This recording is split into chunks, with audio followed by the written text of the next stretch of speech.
Welcome back, everybody. Hot Mic rolls on this Wednesday morning, National Signing Day Part 2 for the Division I schools. It is the big day for everybody else, for Division II, Division III, and we're going to focus on that here for our next segment. MSUM signing a bunch of guys today. We'll have Coach Steve Lockway join us either tomorrow or Friday to recap signing day, but he's always made sure that the best local guys are going to play for the Dragons. That includes our next guest, who's been a 3-year standout for Kevin Feeney's Moorhead Spuds, and now he's going to play in his hometown for the Dragons as Rain Battle joins us here on this Wednesday morning. Let's just first get the obvious out of the way. You have the best football name in the world. How many people have asked you, is that your real name? Have you got that a lot?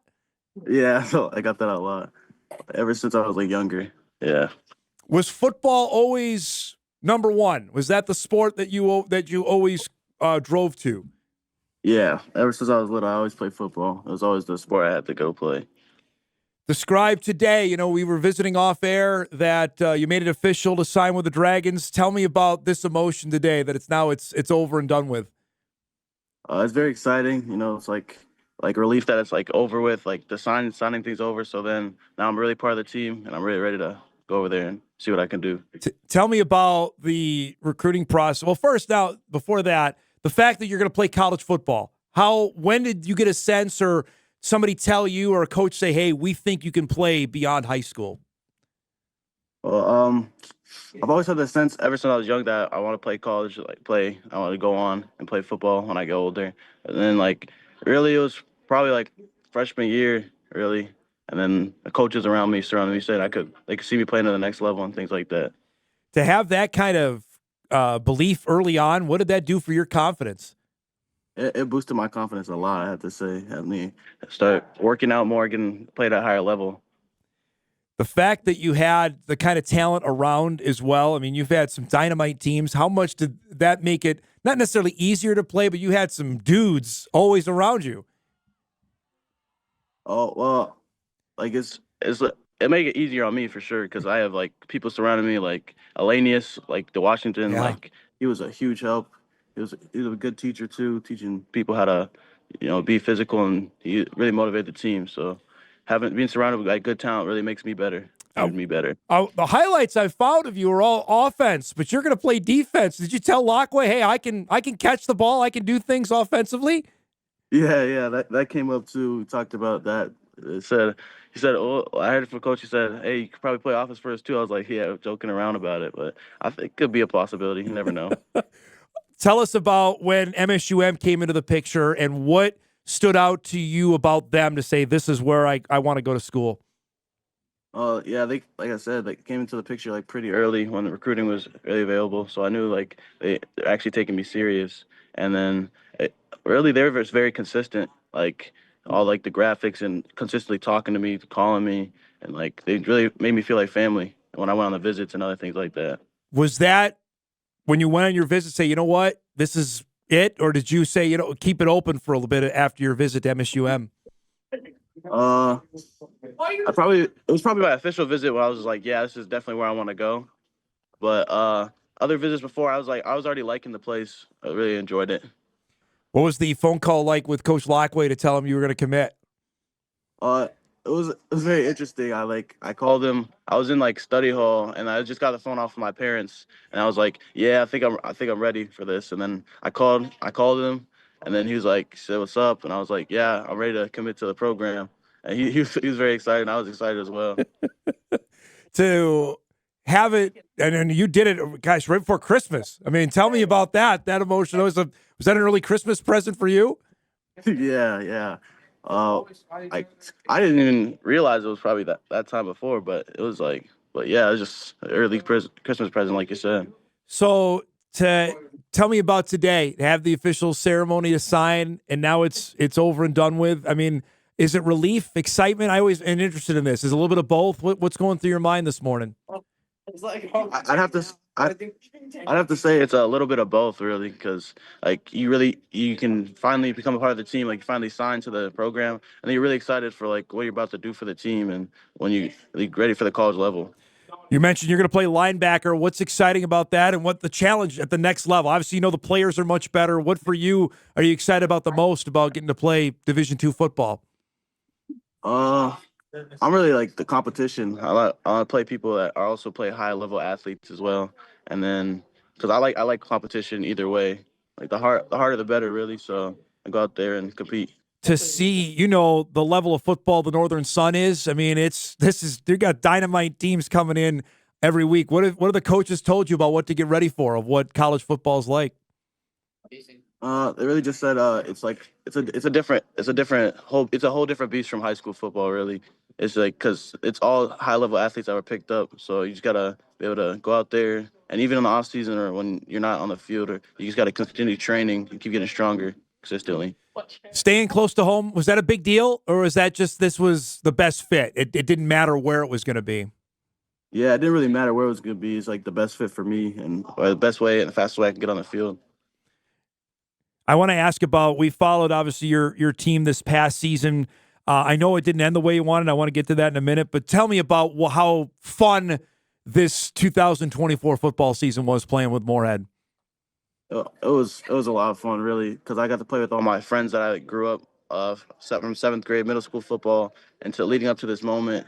And then everyone talks about how good our senior team's going to be, and then it really showed up to how we wanted it, but not didn't really end the way that we know. All right, so let me talk first. The first game with Alex, the game down there, crazy, crazy game, especially the way it ended. Take me through how that game played out for you.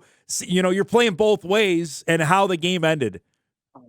Oh, well, yeah, it was like because I'm out there a lot of the most of percent of the snaps, so I'm out there every part of the way. I feel like every emotion offensively when we fumbled that snap, I fumbled the ball trying to get Yeah. that conversion, and I'm right there. I was on the field. I was like, oh, and then I remember I have to be on defense too, and then try like making sure down there, and then I was on there for the kick that they missed too. So yeah.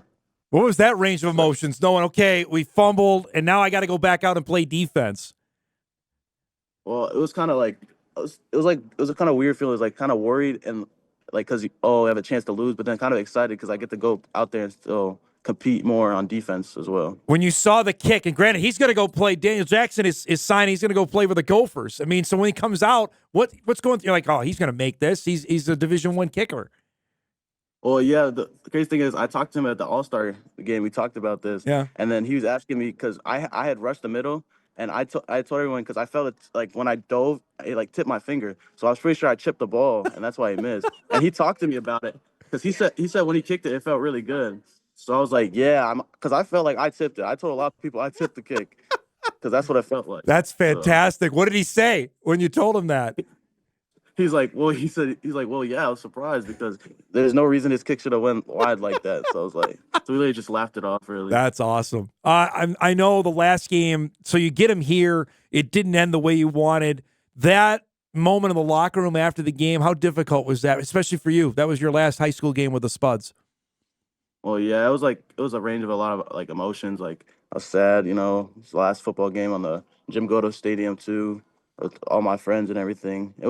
But yeah, I mean, we still came together as a team at the end and just talked and things like that. Yeah. The fact that you still be able to, I know you're going to be busy on Friday nights getting ready, but the fact you might be able to still see your guys still play, how big a deal is that considering they're still going to be awfully good in 2025? Oh yeah, I'm gonna just continue to support them because they're all like my younger brothers, really, to me. So let's go over there, watch them play as much as I can, and then support them as much as I can. So you mentioned going to the All-Star game at US Bank Stadium. Was that a kind of a pinch me moment? I'm out here where the Vikings play? Yeah, that was actually my first time in an NFL stadium. So when I was on the field, it looked a lot bigger than I thought. I knew it was big, but like just being there, seeing all the seats, it was a crazy experience. What was that like to be out there and play? It was a lot of fun. Like the field was great. Like it was a great atmosphere with a lot of great players there as well. It was a lot of fun. Especially with the guys, Rain, that are all of them are going to go play college football somewhere. You're among the best in the state. When I say that, what goes through your mind? It's just it's kind of surreal. Like I was like out there with some of the best players that are gonna go play at high level and same level as me. So it was like it's it feels good. It feels good. Yeah. So what are the Dragons told? Have they given you like a weight training plan yet? Is that to come, or have they told you things to get ready for before you officially get on campus this summer? I haven't really talked about anything like that yet, but I think we'll get into that. You still doing some other sports between now and football? Yeah, I'm in basketball right now, and then I'm gonna be getting into track. Tell me about how those other sports, before I let you go, help you for football, and vice versa. Have that helped you in other sports by doing basketball and track? Oh yeah, basketball really like I do that so I can like stay in a constant good shape for other sports, and then it's like I get more my bounce up and everything like that. Track like that helps for sure, like with speed and then acceleration and things like that. It's great to see you, bud. Thanks so much for making time today. Congratulations. Enjoy today, and we'll talk soon, okay? All right, okay. Thanks for having me. Rain Battle Appreciate from it. Moorhead High School, signing today with Steve Lockway and MSU Moorhead after a dynamite 3-year starting career for the Spuds. We featured, obviously, Moorhead extensively over the last couple of years. You forget, he mentioned Elenius. That's Elenius Davis, who just wrapped up, I believe, his third year at the University of Washington, who was a dynamite player for Kevin Feeney, a devastator there on the offensive and defensive lines. And, he's got 3 Division I guys still on that roster because Jet Feeney's getting that kind of attention. We know Tay Rich has already got those kind of attention. David Mack, wide receiver, is getting that kind of attention. That's a loaded group there. And it ended in a bitter way with a loss to Alexandria in the section championship game. But dynamite career for Rain. And that's the kind of player that Steve Lockway has feasted on over the last decade. Marcus Gully is a perfect example. Marcus was a great high school player, much like Rain at West Fargo, and transformed himself into an all-conference player at MSUM before he spent his final 2 years with the Bison. But he was, I don't know if under-recruited probably is the best way to describe what Gully was during his time at West Fargo. And Lockway, that's his bread and butter of finding guys like that. There's a laundry list. You can go up and down the Red River Valley of guys that MSUM has found. And frankly, before he got there in 2011, the Dragons weren't doing that. They barely had any local guys on their roster. Now you look up and down, there's probably 30 to 40 that, and that's not the end-all be-all, but Gage Florence is another one. Gage Florence is one of the best players in Division II from Velva. Who's looking there? He's turned into amazing. He's got 170 some odd receptions. That's the kind of player that Steve has found, and I'm sure he's got some other diamonds here that are part of the class of 2025. We appreciate Rain giving us a few minutes during school here today. We'll break. We come back. We'll wrap up our first hour. Big second hour. We got the Bison basketball and football coaches join us on this Wednesday morning. Hot Mic rolls on. We're back after this.